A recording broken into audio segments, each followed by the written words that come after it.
받으소서. 죄 사했네 우리 위해 성령 주셨네.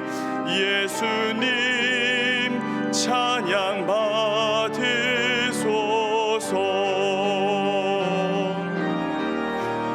위로의 성령님이시여,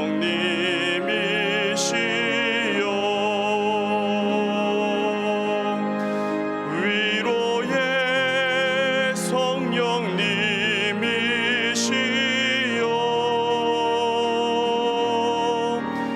우리 안에 계셔서 늘 인도하셨네. 위로의 성령님이시여.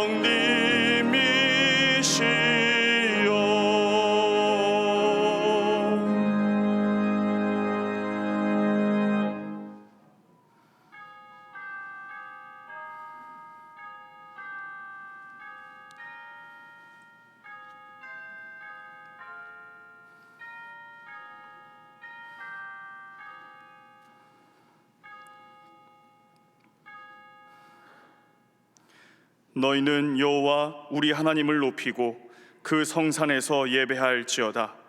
여호와 우리 하나님은 거룩하심이로다. 우리의 예배를 받으시기에 합당하신 전능하신 하나님, 우리가 우리의 온 마음과 힘을 다해 하나님을 높이며 예배를 드립니다. 하나님의 거룩하심을 마음 다해 높이며 예배하는 이 시간, 이곳에 친히 임재하시고 모든 영광을 받아 주시옵소서. 예배하는 우리에게 작정한 한 영혼을 향한 구원의 열정을 주시고 열방을 위해 기도하는 예수 그리스도의 제자로 살게 해주시기를 간절히 소원하오며 우리 주 예수 그리스도의 이름으로 기원하옵나이다. 아멘.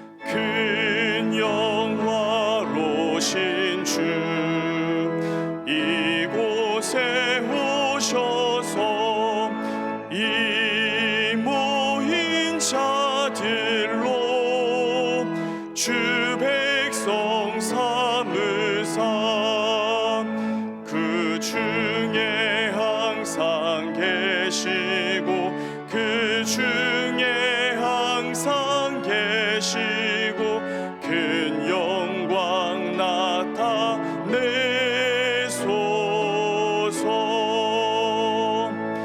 이 백성 기도와 또 예물 드림이 향내와 같으니 곧 받으옵소서.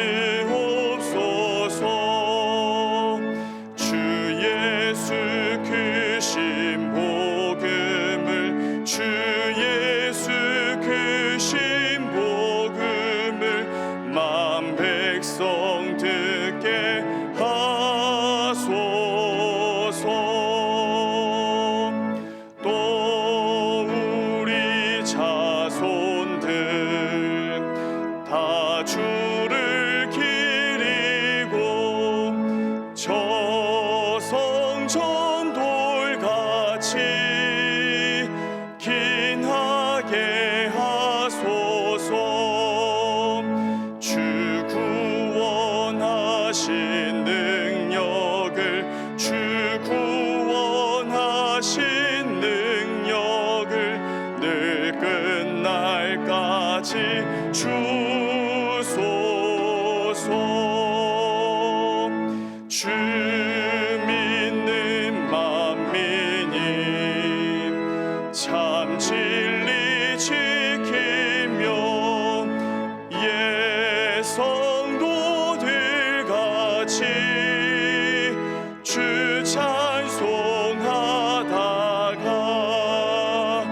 저 천국 보좌 앞에서 저 천국 보좌 앞에서 늘 찬송하게 하소서.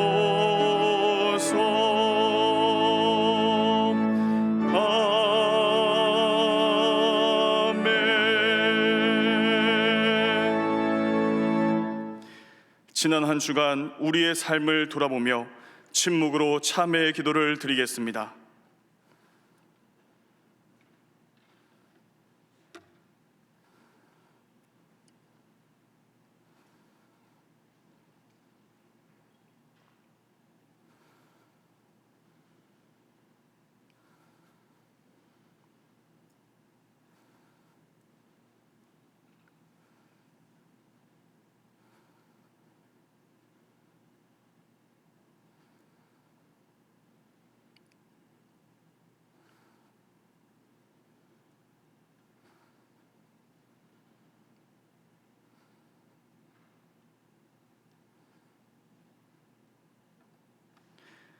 하나님께서 주시는 사죄의 말씀입니다.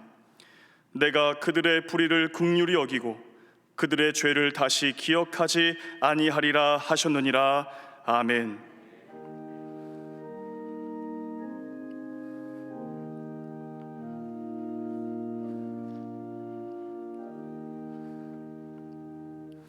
나는 전능하신 아버지 하나님 천지의 창조주를 믿습니다. 나는 그의 유일하신 아들 우리 주 예수 그리스도를 믿습니다. 그는 성령으로 잉태되어 동정녀 마리아에게서 나시고 본디오 빌라도에게 고난을 받아 십자가에 못 박혀 죽으시고 장사된 지 사흘 만에 죽은 자 가운데서 다시 살아나셨으며 하늘에 오르시어 전능하신 아버지 하나님 우편에 앉아 계시다가 거기로부터 살아있는 자와 죽은 자를 심판하러 오십니다. 나는 성령을 믿으며 거룩한 공교회와 성도의 교제와 죄를 용서받는 것과 몸의 부활과 영생을 믿습니다. 아멘.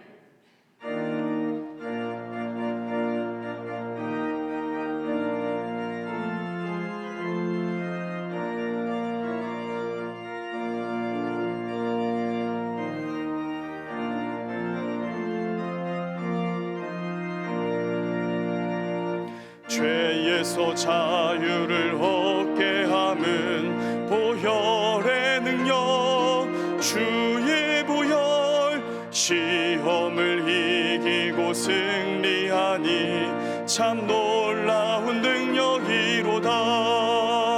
주의 보혈 능력이 또다. 주의 피 믿으오. 주의 양의 매우 귀중한 피로다. 육체의 정욕을 이길 힘은 보혈의 능력, 주의 보혈. 정결한 마음을 얻게 하니 참 놀라운 능력이로다. 주의 주의 피 믿으오. 주의 보혈 그 어린 양의 매우 귀중한 피로다. 눈보다 더 희게 맑히는 것 보혈의 능력, 주의 보혈. 부정한 모든 것 맑히시니 참 놀라운 능력이로다. 주의 보혈 능력이 또다. 주의 피 믿으오. 주의 보혈 그 어린 양의 매우 귀중한 피로다. 구주의 복음을 전할 제목 보혈의 능력, 주의 보혈. 날마다 나의 주에게 찬송. 주님 참 놀라운 능력이로다. 주의 보혈 능력이 또다. 주의 피 믿으오. 주의 보혈 그 어린 양의 매우 귀중한 피로다. 이 시간 교회 공동기도 제목으로 함께 기도드리겠습니다. 첫째, 캄보디아에서 사역하시는 이훈 조복순 선교사님 빈민구제 사역을 통해 시엠립 지역을 복음화하도록. 둘째, 하나님이 예비하신 신입 교사들이 잘 세워져서 동안의 다음 세대가 믿음 안에서 성장하도록. 셋째, 대학 수학 능력 시험을 보는 수험생들에게 지혜와 명철을 주시고 하나님만 의지하도록. 담임 목사님의 영육간의 강건함과 가정과 사역을 위해서 이 시간 말씀을 전하실 나영환 목사님을 위해서 다 함께 기도하시겠습니다. 하나님 아버지, 참으로 감사합니다. 저희들이 이 시간 거룩한 주일 하나님을 예배하며 함께 기도할 수 있도록 인도하시니 감사합니다. 캄보디아에서 귀한 사역 감당하시는 이훈 조복순 선교사님을 기억해 주시옵고 그 땅을 복음화할 수 있도록 귀하게 사용하여 주시옵소서. 하나님께서 예비하신 신입 교사들이 잘 세워질 수 있도록 인도해 주시옵고 우리 동안의 다음 세대가 믿음 가운데에서 건강하게 성장할 수 있도록 역사하여 주시옵소서. 대학 수학 능력 시험을 앞두고 있는 가운데 있습니다. 우리 수험생들에게 지혜와 명철함을 주시옵고 하나님만을 의지할 수 있는 믿음을 허락하여 주시옵소서. 담임 목사님의 영육간의 강건함을 붙잡아 주시옵고 늘 성령으로 충만할 수 있도록 인도해 주시옵소서. 이 시간 말씀을 증거하실 나영환 목사님을 붙잡으셔서 하나님께서 허락하신 귀한 말씀, 능력 있게 그 말씀을 선포할 때에 우리 귀한 성도들의 마음을 울림으로 말미암아 그 말씀 붙들고 승리하며 살아갈 수 있는 우리 동안이 될 수 있도록 함께하여 주시옵소서. 우리의 피난처 되시며 우리의 힘이 되시는 주님, 주님의 이름을 찬양합니다. 오늘 이 시간 예배를 통해 주님의 임재 앞에 나아갑니다. 주님, 나의 걱정과 염려를 뒤로하고 나를 향한 주님의 음성에 집중하는 예배자가 되기를 원합니다. 주님이 찾으시는 그 한 사람, 그 예배자가 바로 내가 되게 하여 주시옵소서. 하나님 보시기에 옳지 못한 나의 죄악과 또 우리 공동체의 죄악을 주님 앞에 고합니다. 하나님을 사랑한다 하면서 생활을 해서 더 마음이 끌리는 우상들이 내 마음에 있었음을 고백합니다. 여러 가지 유혹 앞에 못 본 척 하나님을 외면하며 죄된 생활과 믿음의 생활을 왔다 갔다 하는 나의 모습을 봅니다. 예수님을 따르는 제자가 되기로 작정하였지만 제자의 명칭은 있어도 제자의 삶은 나에게 보이지 않습니다. 하나님, 아버지의 사랑으로 우리를 긍휼히 여겨 주시옵소서. 죄된 모습이 하나라도 변하도록 몸부림치는 내가 되게 하여 주시옵소서. 성경은 옳은 일과 옳지 않은 일을 분명히 구분하여 말씀하고 있는데 우리 공동체는 각자 자기의 소견에 옳은 대로 옳고 그름을 정하려고 합니다. 그리고 우리가 그것을 틀렸다고 하면 다른 사람을 차별한다고 하면서 이제는 법으로 구속하고자 합니다. 선과 악을 다수의 사람의 결정에 따라 결정하며 하나님보다 높아지려고 합니다. 이 백성이 어느 때까지 나를 멸시하겠느냐는 주님의 말씀이 우리의 마음을 때립니다. 주님의 긍휼을 구합니다. 주의 인자하심의 광대하심을 따라 이 백성의 죄악을 주님 사하여 주시옵소서. 옳고 그름의 기준이 오직 하나님께만 있음을 깨닫는 우리나라 우리 백성이 되게 하여 주시옵소서. 하나님, 나라와 민족을 위해 기도합니다. 대한민국의 미래를 생각하는 정책은 보이지 않습니다. 코로나 백신을 70% 이상 맞았지만 연일 쏟아지는 확진자들, 물자 부족과 물가 상승으로 어려워지는 가정 경제, 누구나 예측할 수 없는 미래의 상황 등이 우리에게 넘을 수 없는 벽과 같이 보여집니다. 하나님, 우리를 가로막는 벽의 크기와 우리 자신을 비교하면은 우리가 작아 보여 우리가 낭망할 수밖에 없지만 그 벽을 뛰어넘는 전능하신 하나님이 크심을 집중하게 하여 주시면 하나님께 우리의 소망이, 우리의 희망이 있음을 우리는 믿을 수 있습니다. 내 영혼아, 내가 어찌하여 낭망하며 어찌하여 내 속에서 불안해하는가? 너는 하나님께 소망을 두라라는 말씀처럼 하나님이 우리와 함께 하시기에 다시 소망을 품는 우리나라, 하나님께만 소망을 두는 우리 백성이 되게 하여 주시옵소서. 하나님의 꿈이 대한민국의 비전이 되게 하시고 성령의 권능이 대한민국의 능력이 되게 하여 주시옵소서. 담임 목사님을 위해 기도합니다. 이명으로 고생하고 계시는 우리 목사님, 이번 연구를 통해 하나님 치유하여 주시고 회복케 하여 주시기를 간절히 바랐고 원합니다. 이전보다 더욱 강건할 수 있도록 주님 붙잡아 주시옵소서. 오늘 말씀을 전하시는 나영환 목사님을 통해 잠자는 영들이 깨어나게 하시고 말씀에 반응하는 우리가 되게 하여 주시옵소서. 내가 듣고 싶은 말씀을 골라 듣는 시간이 아니라 내가 들어야 할 말씀을 듣는 예배의 시간이 되게 하여 주시옵소서.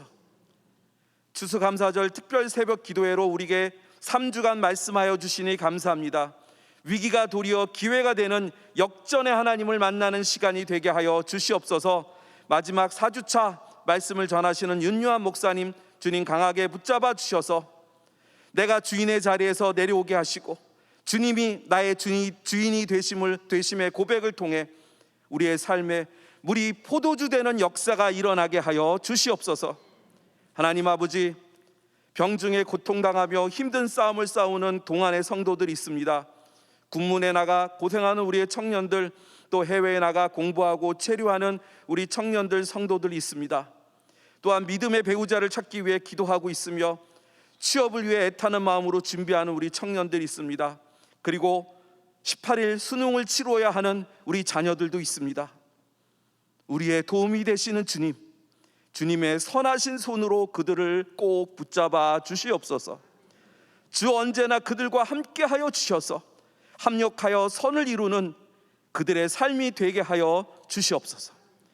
오늘의 예배를 돕는 솔리스트와 헌금 안내, 주차 요원, 음향 영상 방역 봉사자들, 그리고 바나바 봉사자들 주님 격려하여 주시고 봉사가 그들의 기쁨이 되게 하여 주시옵소서. 성령님, 겸손한 마음으로 예배를 통해 주시는 약속의 말씀을 듣기 원합니다. 말씀대로 사는 인생, 말씀대로 내 안에 역사가 이루어지는 인생이 되게 하여 주시옵소서. 주님 사랑합니다. 이 모든 말씀 예수님의 이름으로 기도합니다. 아멘.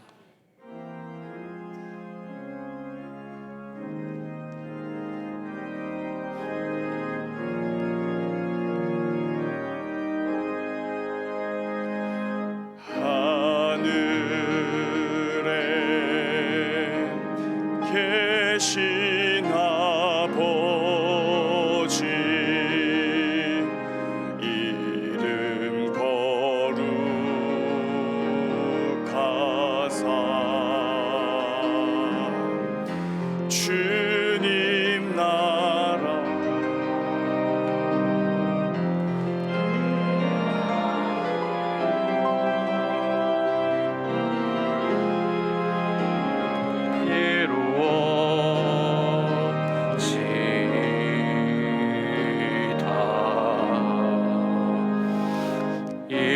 일용할 양식 주시고 우리들의 큰 죄 다 용서하옵시고 또 시험에 들게 마시고 악에서 구원하소서. 대개 주의 나라 주의 권세 주의 영광 영원히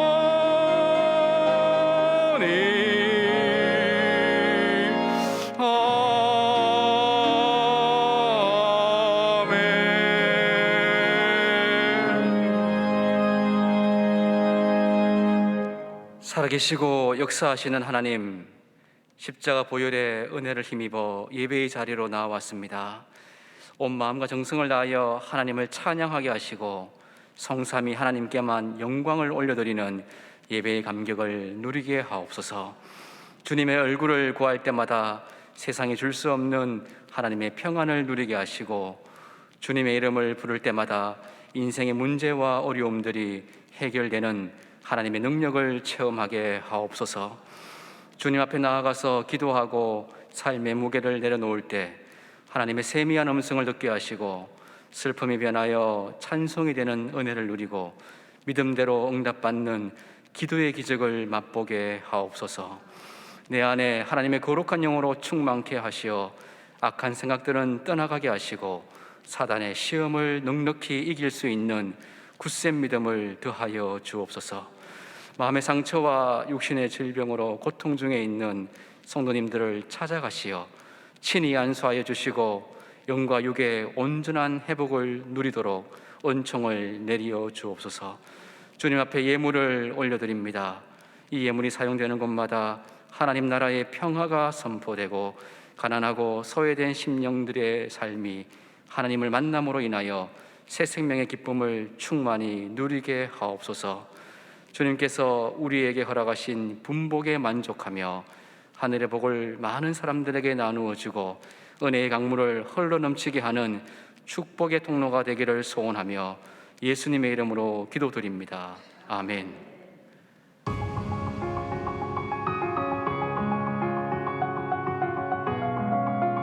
코로나 전에 선생님과 함께 유동도 하고 또 공과 공부했던 시간이 가장 재밌었어요.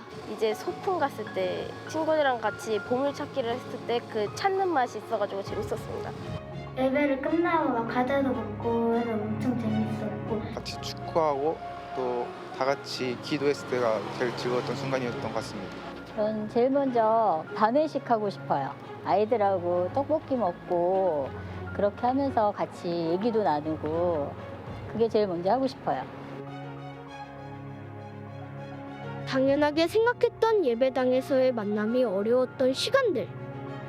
마스크 없이 마음껏 찬양하고 기도했던 그때, 그 시간들이 그립습니다.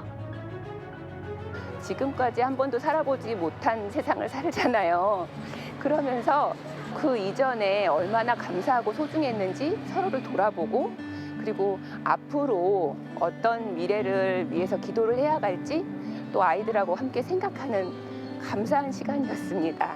온라인을 통해서라도 아이들이 예배하는 모습을 보고 또 소통할 수 있다는 게 감사하고 또 행복한 일인 것 같습니다. 유튜브 방송하는 마치 유튜버가 된 것처럼 저 혼자 이야기하는 상황들도 많았는데 직접 만났을 때에는 조금 부끄럽거나 또는 다른 친구들 때문에 솔직하게 이야기하지 못하는 경우도 있거든요. 그런데 이제 다른 친구들이 안 들어오고 1대1로 들어왔을 때 오히려 그 친구의 좀 속 이야기를 더 들을 수 있을 때도 있고요. 조금 더 잘 사귈 수 있는 시간도 있었던 것 같아요. 선생님들이 코로나 시국이어서 그 현장 예배도 못 드리는데 줌으로 화상회의로 수업을 듣는데 선생님들이 정말 열심히 그 어떤 수업을 할지 어떻게 할지 노력한 모습이 다 보여가지고 정말 감사했던 것 같아요. 선생님들이 저희 안전을 위해서 방역 수칙을 잘 지키게 해주셨고 코로나 시대가 되면서 교회를 많이 가지 못했는데 그럼에도 불구하고 계속 연락을 주시고 또 관심을 주시고 또 제가 학교 선생님이 아니면 가족한테 말하지 못했던 것들을 오히려 교회 선생님한테 말을 할 수 있던 게 너무 감사했던 것 같아요. 다시 언제 모두 만나게 될지 알 수 없는 기다림 속에서 최선을 다했던 선생님들. 아이들을 위해서 또 다음 세대 우리 청소년들을 위해서 내가 기도 한 번 더 하겠다라는 마음이면 충분하지 않을까 싶습니다. 일단 용기를 내서 와보시면 정말 내가 지금까지 누려보지 못한 그런 기쁨들, 즐거움들을 느끼실 수 있을 거예요. 지금 고민을 하시는 것 자체는 은혜와 축복을 늦추는 그런 것 말고는 없을 것 같아요. 용감하게 도전해 주세요. 우리에게 꼭 선생님이 필요해요. 선생님의 섬김이 하늘의 해같이 빛날 거예요. 많이 지원해주세요. 저희 어린이들은 이제 선생님이 있으신 것만으로도 감사하고 행복하게 잘 지낼 것 같아가지고 용감히 잘 참여해 주셨으면 감사할 것 같습니다. 우선 교사를 고민하시는 분들께는 고민하시지 마시고 저희는 선생님분들을 해치지 않으니 꼭 참여해 주세요. 예수님도 선생님들을 기다리고 계실 텐데 저희도 많이 기다리니까 고민하시지 마시고 그냥 바로 오셨으면 좋겠어요.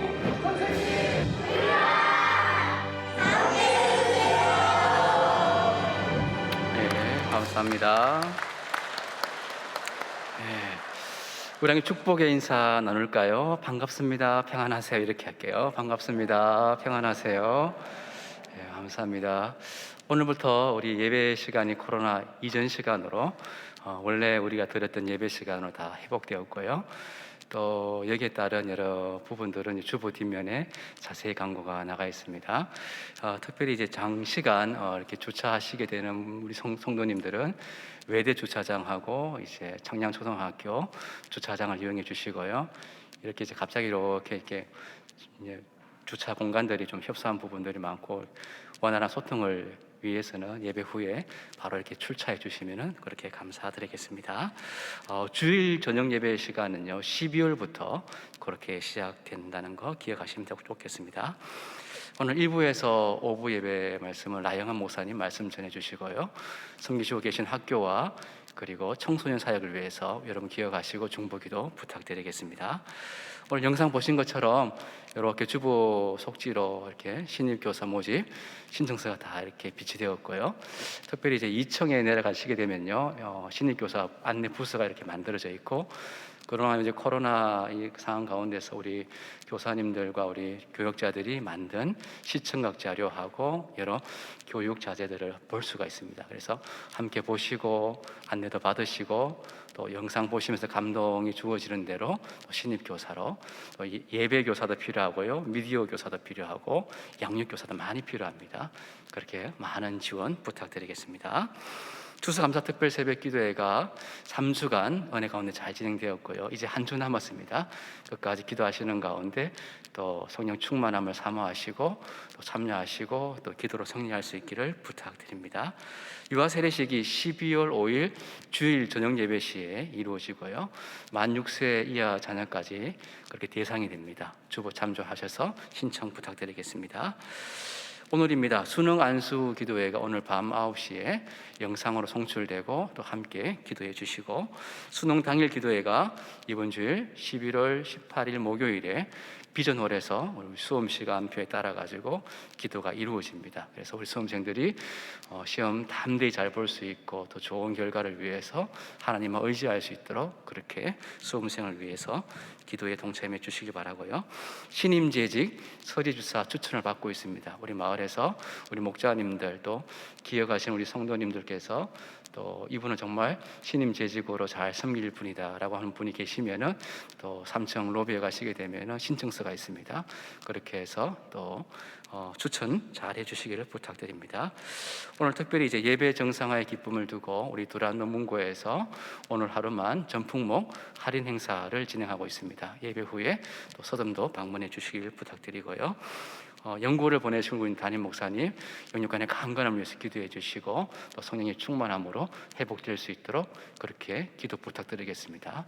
나머지 강구는 영상으로 함께 하시겠습니다. 가장 높은 곳에서 가장 낮은 곳으로 찾아오셨네. 날 살리려고 영원한 죽음에서 영원한 생명으로 구원하셨네. 그 신 은혜로 그 사랑으로 그의 상함으로 나의 영혼 죄사함 받았네. 그 구원으로 그의 희생으로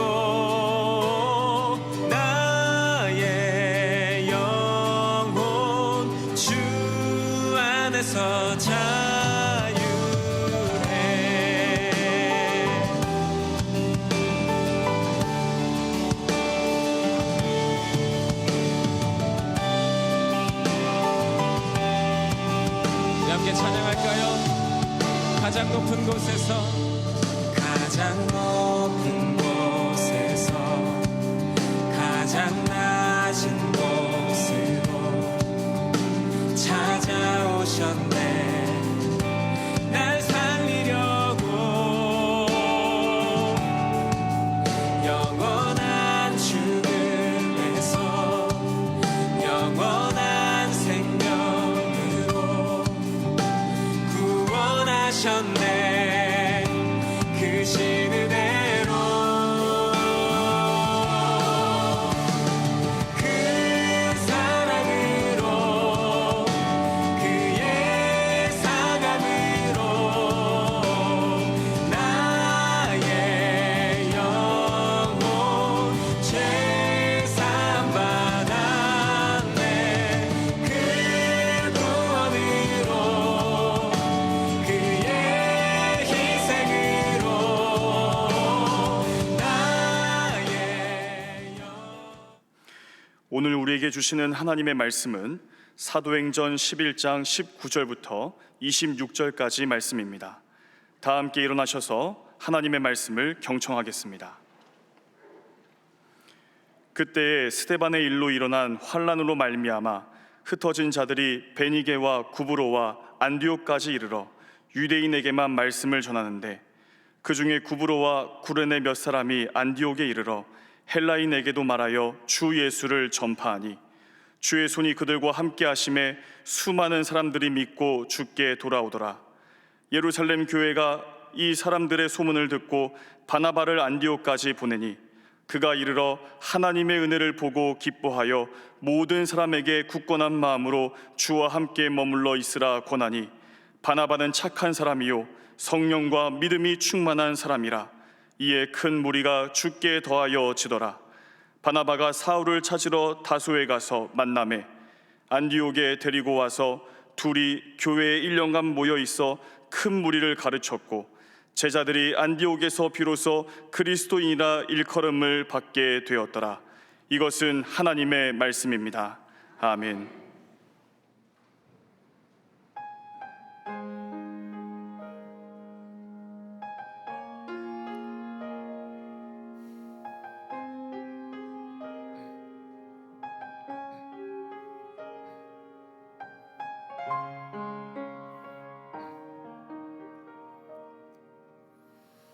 내 영혼이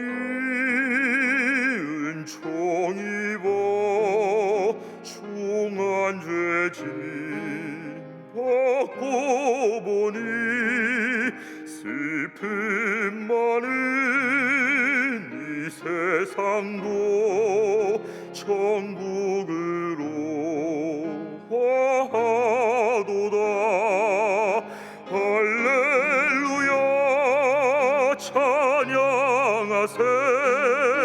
내 모든 죄 사함 받고 주 예수와 동행하니, 그 어디나 하늘나라. 주의 얼굴 뵙기 전에 멀리 뵈던 하늘나라. 내 마음속에 이루어지니 날로 날로 가깝도다. 할렐루야 찬양하세. 내 모든 죄 사함 받고 주 예수와 동행하니, 그 어디나 하늘나라.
그 어디나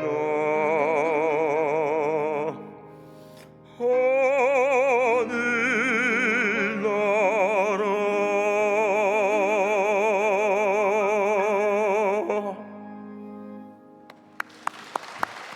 아멘.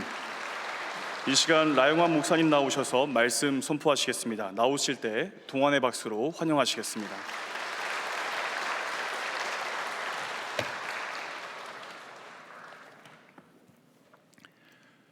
미국의 보험회사에서 일했던 윌리엄 하일리라는 사람이 그 보험에 관한 통계들을 조사를 하다가 흥미로운 사실을 발견하게 됩니다. 그것은 하나의 큰 사고가 있기 전에 그와 관련된 작은 사고가 여러 번 일어난다는 사실을 발견하기 시작합니다.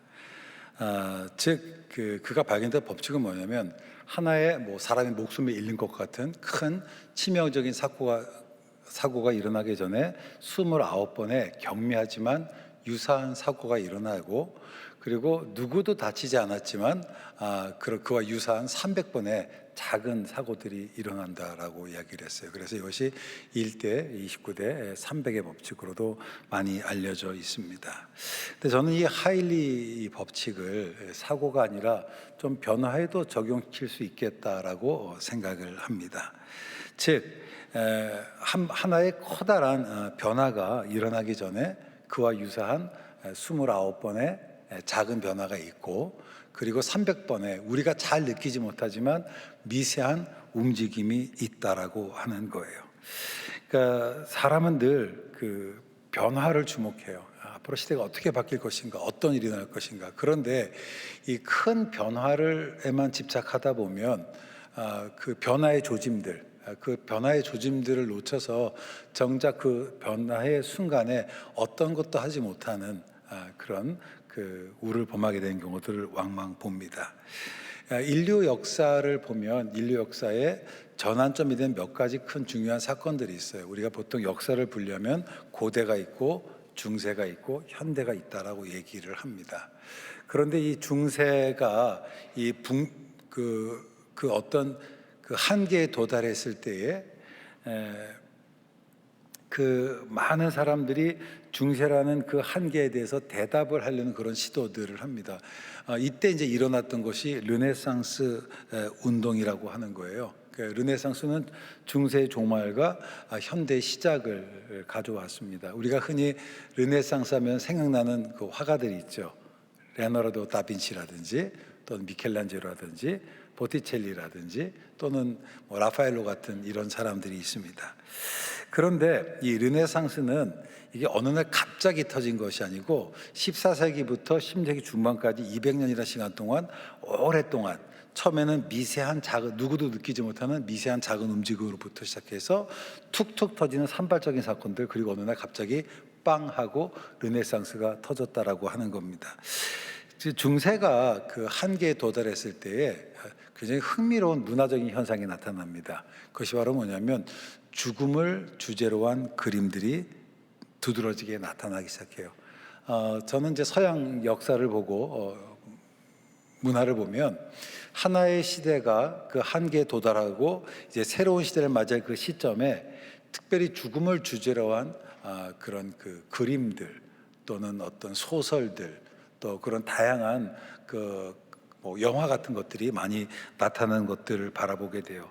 오늘 최근에 우리 그 주변에 보면 죽음이 되게 쉽게 죽음을 모티브로 한 또 해골 좀비를 모티브로 한 영화들이 많이 나타나는 것들을 보면 어쩌면 우리가 살아가는 이 현대라는 시대가 이제 그 한계가 도달했음을 보여주는 하나의 증거라고 생각을 합니다. 오늘날 우리가 이제 종말이라는 말을 들으면 상당히 두려운 생각이 들어요.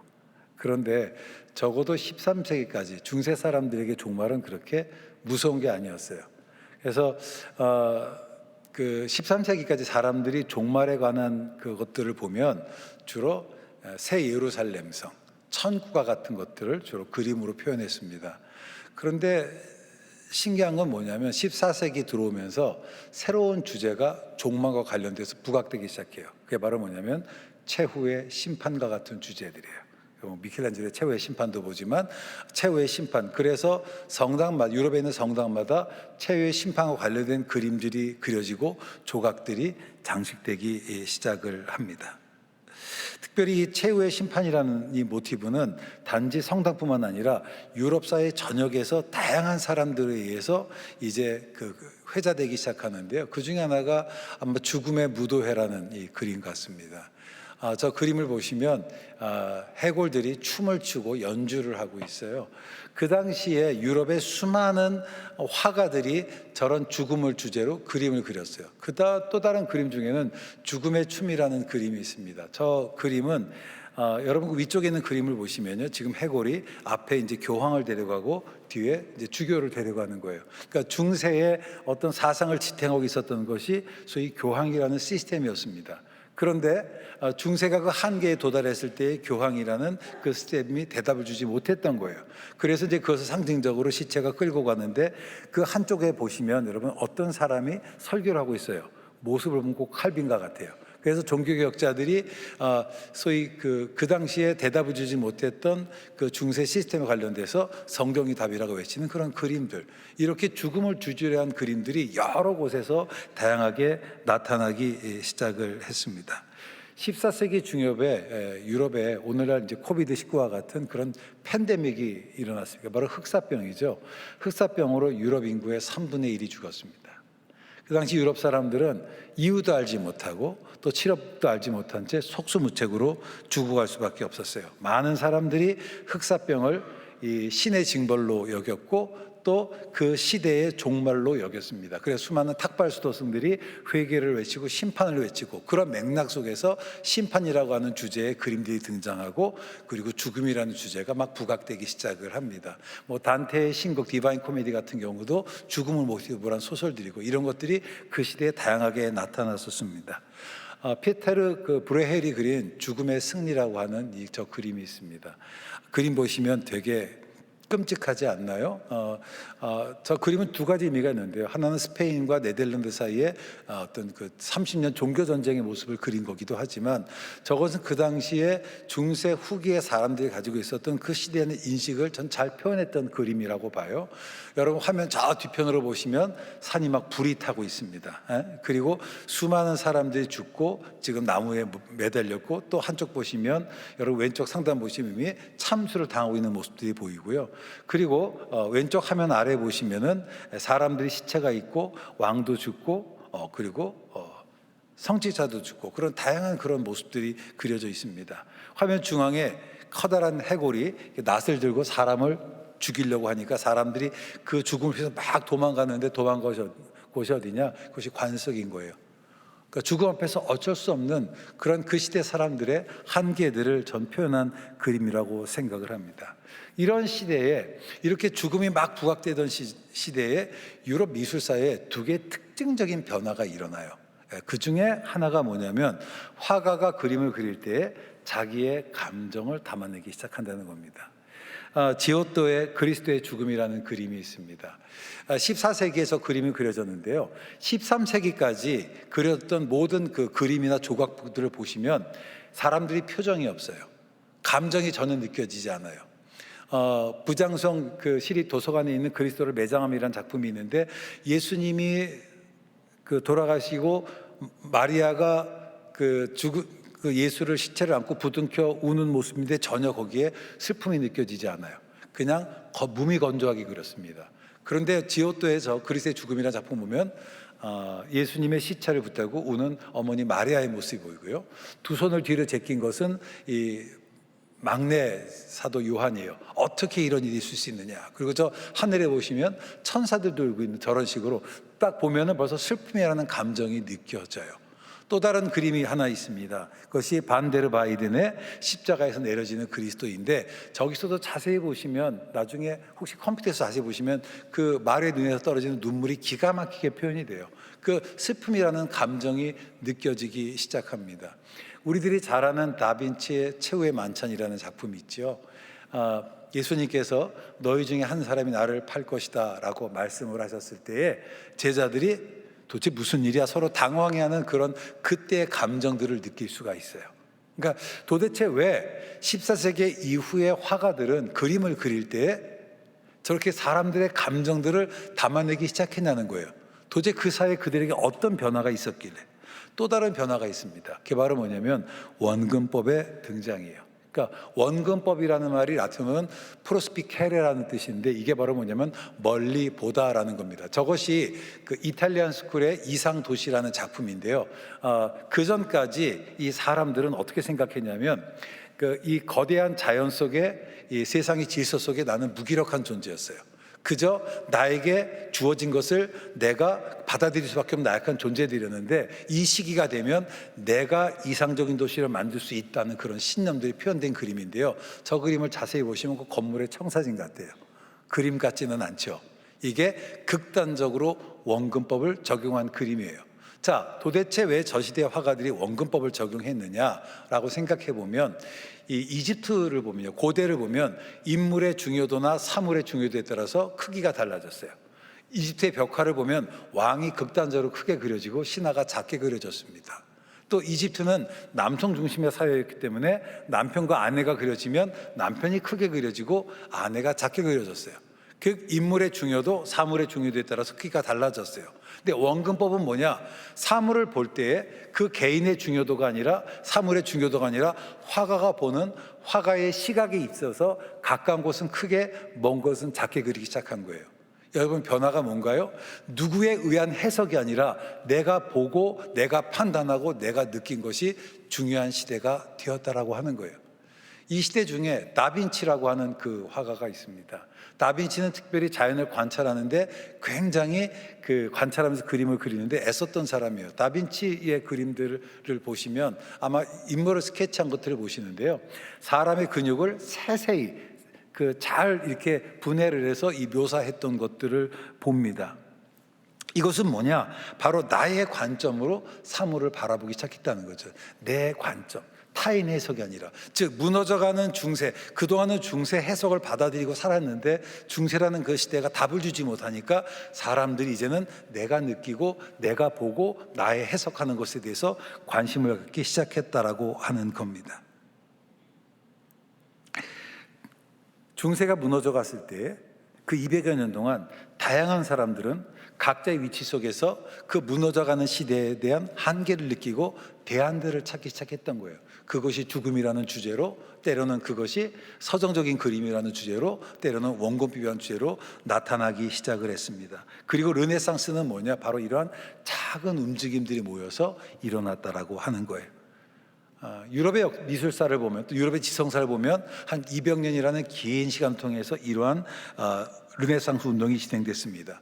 처음에는 300번의 미세한 파동으로, 그리고 29번의 작은 진동으로, 그리고 마지막에는 르네상스라는 거대한 충격으로 지진일처럼 한 번에 밀려왔는데, 그때의 그 변화의 흐름을 인지하지 못했던 사람들은 결국은 이전의 사고로 대응을 하다가 결국은 몰락해갈 수밖에 없었고, 그 시대에 민감했던 사람들은 새로운 시대를 만들었던 것들을 바라보게 됩니다.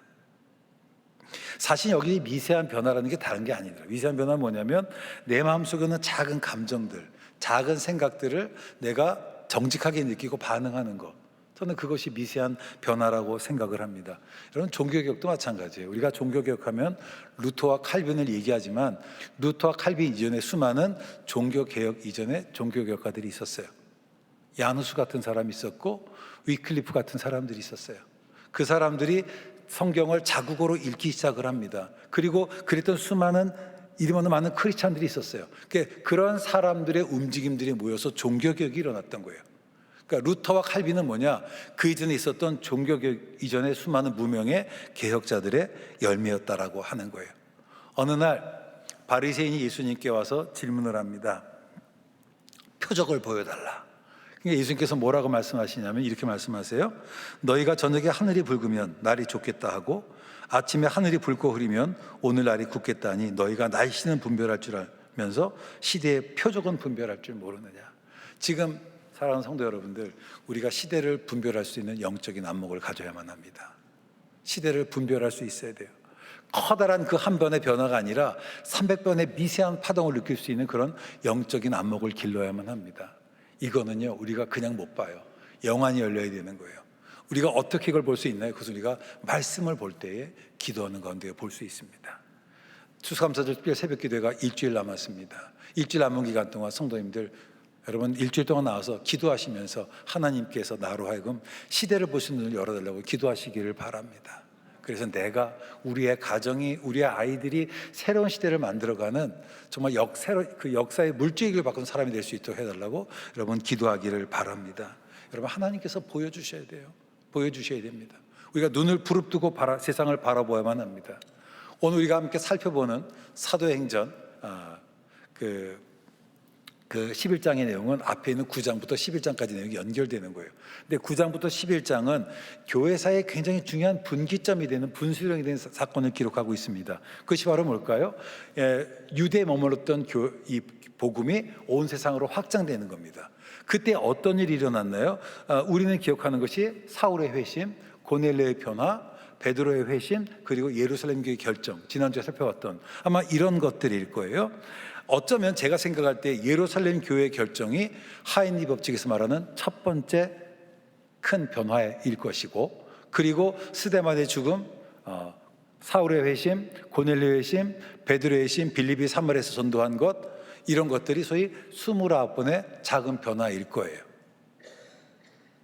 그러나 성경을 보면 300번의 작은 움직임이 이미 여러 곳에서 일어나고 있었습니다. 오늘 우리가 살펴보자는 이 본문은 그 300번의 작은 파동에 관한 이야기입니다. 우리 성경을 한번 같이 보겠습니다. 본문 19절과 21절 말씀을 함께 보겠습니다. 그때에 스데반의 일로 일어난 환란으로 말미암아 흩어진 자들이 베니게와 구브로와 안디옥까지 이르러 유대인에게만 말씀을 전하는데, 그 중에 구브로와 구레네 몇 사람이 안디옥에 이르러 헬라인에게도 말하여 주 예수를 전파하니 주의 손이 그들과 함께 하심에 수많은 사람들이 믿고 주께 돌아오더라. 이 19절에 그때라는 이 그때는 어떤 때냐? 이 사도행전 8장 1절에 보면 그때에 예루살렘에는 큰 교회 박해가 있어 사도 외에는 다 유대와 사마리아 모든 땅으로 흩어진 일이라는 바로 그때예요. 즉 스데반의 죽음 이후에 예루살렘 교회에 핍박이 났습니다. 그 핍박 때문에 사도를 제외한 나머지 모든 성도들이 예루살렘을 떠나서 유대로 나아가는 어디까지요? 소위 사마리아 그리고 구브로까지 이렇게 확장되는 바로 그때를 이야기를 하는 거예요. 그리고 그들 중에 일부는 본문에 기록된 대로 안디옥에 가서 복음을 전했습니다. 근데 여기서 주목할 것은요, 20절의 말씀인데요. 그 중에 구브로와 구레네 몇 사람이 안디옥에 이르러 헬라인에게도 말하여 주 예수를 전파하니, 이 말씀입니다. 여러분, 안디옥에 이르러 말씀을 전파한 사람이 누군가요? 누군지 알 수 없어요. 단지 그들은 그 앞절과 보면 흩어진 자들이라고 소개합니다. 구브로와 구레네에서 온 그 흩어진 자들이 안디옥에 와서 헬라인에게 복음을 전하기 시작합니다. 당시 안디옥에는요, 약 한 50만 명의 사람들이 살고 있었대요. 아주 메가시티였습니다. 그리고 거기에는 그 페르시아, 또 인도, 중국 뿐만 아니라 유대인들의 집단 정착촌이 있었어요. 굉장히 큰 도시였습니다. 역사가 요세푸스는 이렇게 얘기합니다. 로마의 3대 도시가 있다. 하나는 로마, 알렉산드리아, 그리고 이 안디옥이었어요. 이 안디옥은 정치, 경제, 사회, 문화, 철학 모든 면에 있어 중심지였습니다. 아주 핫하고 소위 힙한 그런 곳이었습니다. 그런 모든 면에서 풍족하고 부족함이 없어 보이는 그런 곳이었어요. 바로 그곳에서 안디옥에서 왔던 무명의 전도자들이 복음을 전한 것이었습니다. 그리고 바로 이들로 인해서 복음이 온 세상에 확장되게 된 거예요. 여러분, 이것이 신비입니다. 여러분, 교회 역사를 바꾼 것이 베드로가 아니에요. 교회 역사를 바꾼 것이 바울이 아닙니다. 사도들이 아니에요. 누가 바꿨나요? 바로 이 이름 없는 무명의 전도자들이라고 하는 거예요. 우리는 똑같은 성경을, 여러분 성경 많이 읽어보셨을 거예요. 이 사도행전 9장, 10장, 11장을 읽으면 우리는 늘 사울을 주목했고 베드로를 주목했어요. 조금 나가면 고넬료를 주목했습니다. 우리가 보는 사람 다 이런 사람이었어요. 그런데 성경은 좀 더 자세히 읽어보면 성경이 주목했던 사람은 사울이나 고넬료나 베드로가 아니라 바로 이 무명의 전도자들이었다고 하는 거예요. 바로 그들이 교회 역사를 새로운 방으로 만들었다는 거예요. 이방인에게도 복음을 전한 이 이름 없는 이 전도자들이 사도행전의 주인공이라고 하는 겁니다. 한번 사도행전 9장에서 사울이 변화되는 사건을 볼까요? 우리는 사울의 회심 그러면 너무 드라마틱하잖아요. 다메섹에서 사울이 부활하신 주님을 보고 눈이 먼 사건. 근데 여러분, 그게 핵심은 아니에요. 핵심은 뭔지 아십니까? 아나니아라는 사람이 사울을 위해서 기도하는 거예요. 사울을 위해서 기도했더니 사울이 눈이 다시 뜨이고, 성경을 보면 그가 성령을 받고, 그리고 아나니아로부터 사명을 받았습니다. 만약에 아나니아가 없으면, 좀 극단적이긴 하지만 저는 바울도 없었을 거라고 생각을 해요. 윌리엄 바클레이는 아나니아는 어떤 사람이냐, 기독교 역사상 가장 잊혀진 영웅이었다라고 이야기를 합니다. 사실은 신약 성경에서요, 아나니아라는 이름이 등장하지 않아요. 후에 사도행전 22장에서 바울이 이 사건을 회고할 때 한 번 등장해. 그리고는 성경에 아나니아에 대한 기록이 없어요. 그가 어떻게 살았는지 몰라요. 교회사에서 없어요. 그래 놀라운 건 뭐냐면 그 아나니아에 의해서 복음 역사가 바뀌었다라고 하는 겁니다. 사도행전 10장과 11장을 볼까요? 고넬료 회심 얘기를 봅시다. 고넬료는 어떤 사람이에요? 이탈리아의 백부장이었어요. 그리고 그가 자기의 종 2명과 자기의 부하 1명을 이제 베드로를 부르러 보냈습니다. 그 이야기에 등장하는 사람들, 여러분, 이 고넬료 외에 부하의 이름이 뭔지 아무도 몰라요. 그 종이 누구였는지 몰라요. 그 집에 있었던 사람들이 어떤 사람인지 성경은 어떤 정보도 주지 않고, 또 교회사에도 어떤 기록도 남아있지 않습니다. 그런데 이들에 의해서 복음이 확장되었다라고 하는 것, 여러분, 우리가 깨닫기를 주의 이름으로 축원합니다.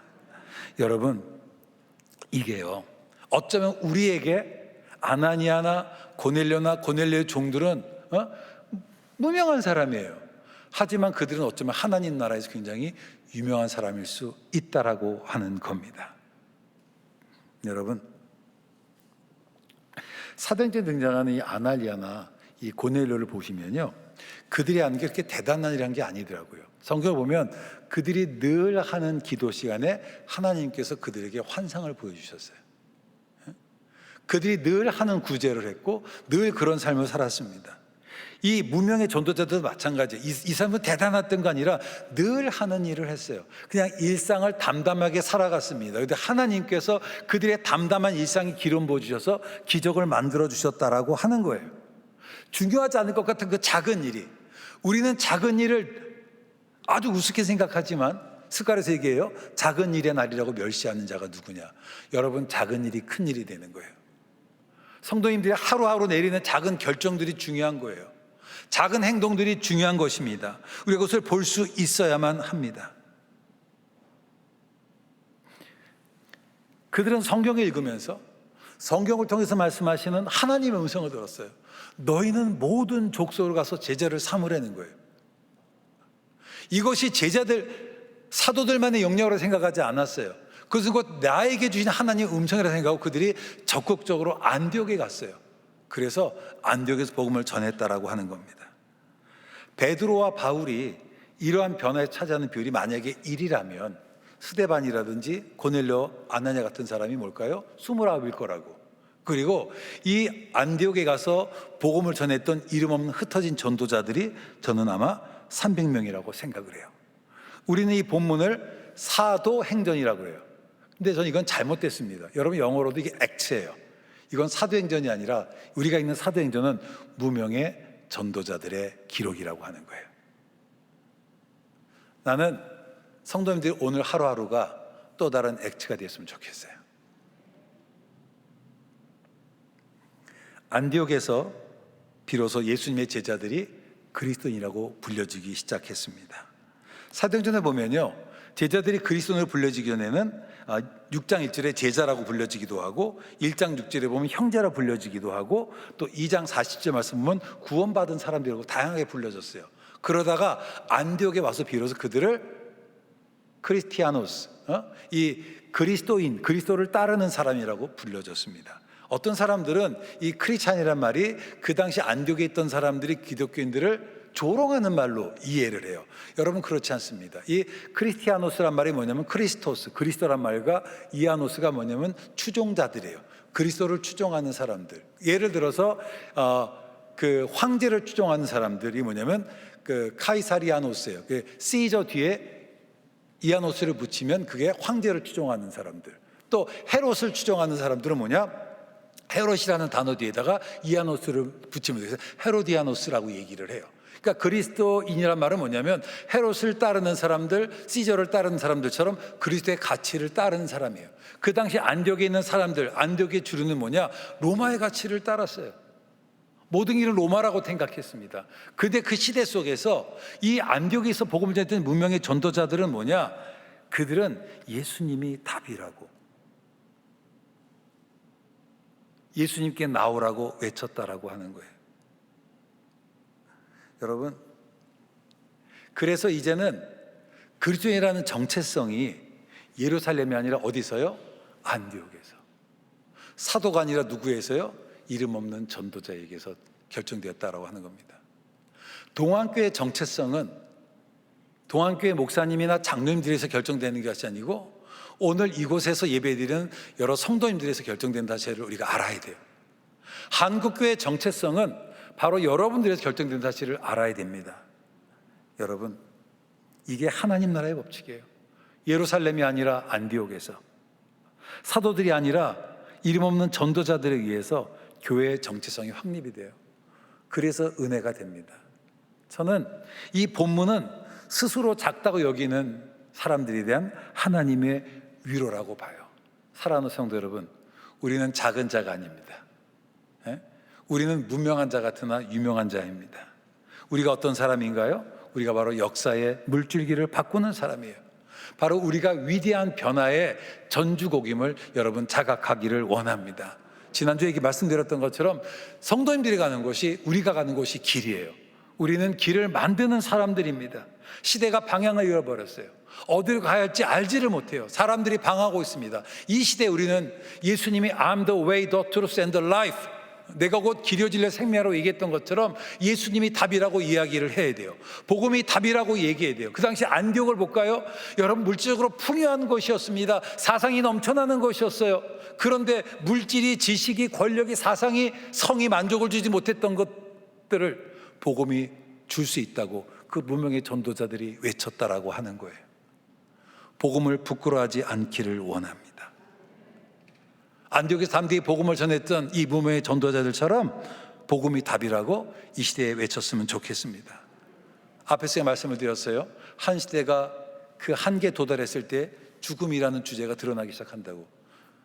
마크 로스코 같은 사람이 그래요. 다메너스트 같은 사람이 그래요. 롬 뮤카 같은 사람이 그렇습니다. 현대 문화가 그렇습니다. 이런 문화적 현상을 바라보면서 여러분, 정말 지금이 내가 일어날 때임을 여러분 깨달아야만 합니다. 이게 시대의 징조예요. 하나님께서 우리에게 보여주시는 겁니다. 여러분, 하나님께서 여러분들을 부르십니다. 오늘 우리가 기억하는 2020년과 2021년은 마스크예요.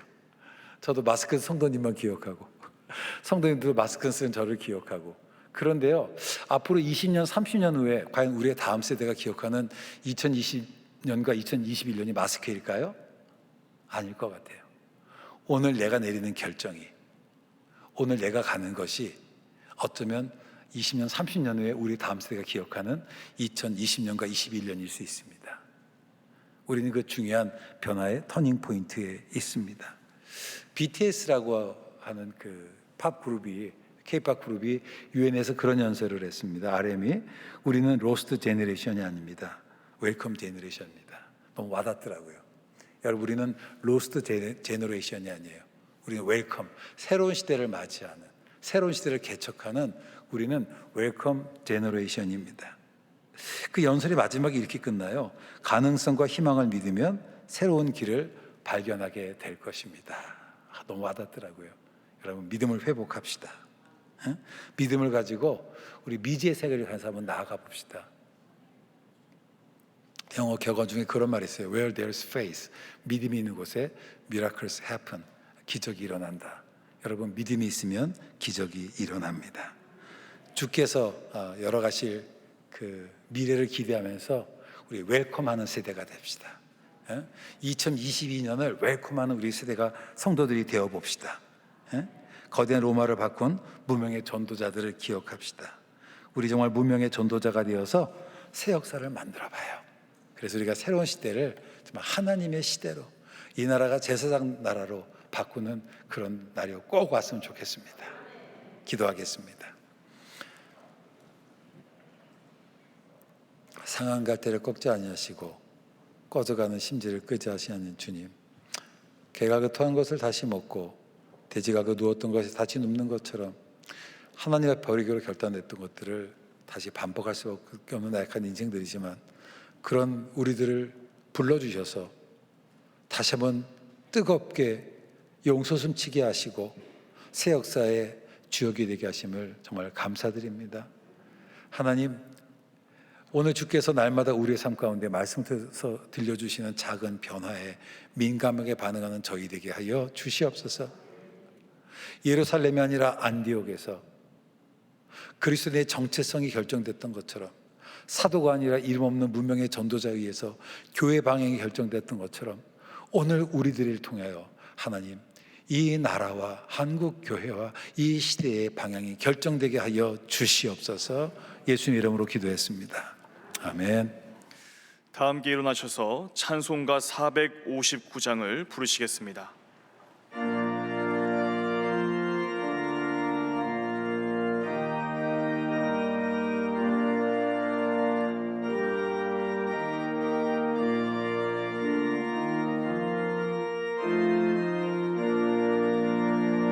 누가 주를 따라 섬기려는가?